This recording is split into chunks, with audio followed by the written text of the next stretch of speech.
म्हणजे सगळी 4 राज्यात इलेक्शन चाललं होतं, तातडीने सगळे कामं सोडून त्या सेशनसाठी गेले. क्या पाया? राज्यसभाचं 3 दिवस उगत चालली.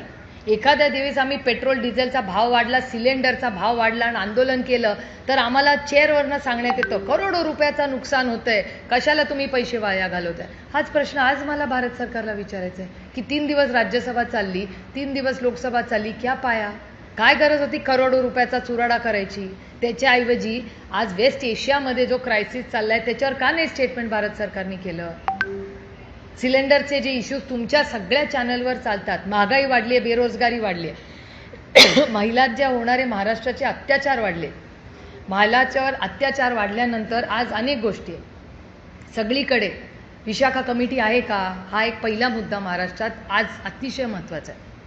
महिला कमिशन, तुम्हीच आत्ता म्हणल्या की दिल्लीवरनं महिला कमिशनच्या महिला आज आल्या होत्या. मग महाराष्ट्रात महिला कमिशनला आहे का कोणी आत्ता? ती जागा रिक्त आहे. म्हणजे विशाखा कमिटी सगळ्या झाल्या आहेत का? माहिती नाही. आज महिला आयोगाला अध्यक्ष महाराष्ट्रात आहे का? देशाच्या आल्या होत्या, आनंदाची गोष्ट आहे. पण महाराष्ट्राला स्वतःची नको का एक महिला आयोग? एवढं जर महिलांचे अत्याचार वाढत असतील, महिला पोलीस ह्यांच्यासाठी तुम्ही काही वेगळं करताय का? त्याचं पेट्रोलिंग वाढवताय का? त्यांच्यासाठी त्यामध्ये गुलाबी गाड्या आल्या होत्या, त्या तुम्हाला कुठे दिसतात का हो? मला तरी दिसत नाहीत कुठे.